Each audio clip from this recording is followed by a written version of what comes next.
Bonjour chers amis, parlons des problèmes du Nissan Qashqai. Le SUV Nissan Qashqai a été produit de 2007 à 2014, disponible en version 5 portes, à traction avant ou à traction intégrale. Le Nissan Qashqai Plus 2 a été lancé, une variante plus grande du modèle standard où l'empattement a été augmenté de 135 mm, la longueur de la voiture a été allongée de 211 mm et la hauteur de 38 mm. Il dispose de 3 rangées de sièges à l'arrière et peut accueillir 7 personnes.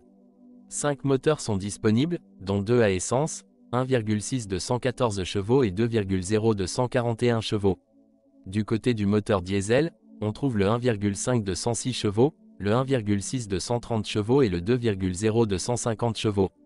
La consommation des moteurs à essence varie de 7,2 à 8,9 litres 100 km et celle des moteurs diesel de 4,5 à 6,7 litres 100 km. L'intérieur se caractérise par une simplicité prononcée et une approche moderne. Les sièges minces peuvent être rabattus et la hauteur du dossier peut être réglée. Une grande ouverture à l'arrière et sur le côté, ainsi que la possibilité de rabattre le siège dans le plancher rendent ce concept fonctionnel. Par exemple, il est possible de placer un vélo dans la cabine après seulement quelques secondes de préparation.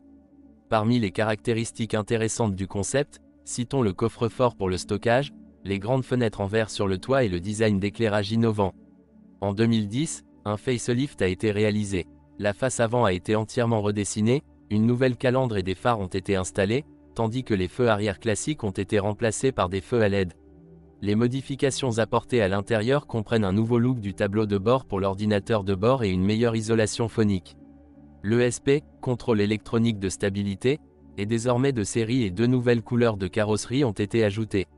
Avantages, assez stable et maniable. Accessoires, Udobnost. Conception, excellent moteur agile, transmission intégrale, haute sécurité, crinière, transparence à l'arrière, mauvaise qualité du plastique à l'intérieur. La précision de finition pourrait être meilleure. Parfois il manque de force. La console centrale et la doublure du toit à l'intérieur semblent lâches et fabriquées avec des matériaux de mauvaise qualité. Consommation d'huile élevée avec les moteurs à essence. Nécessite un entretien plus fréquent, après les 1000 premiers kilomètres et tous les 10 km.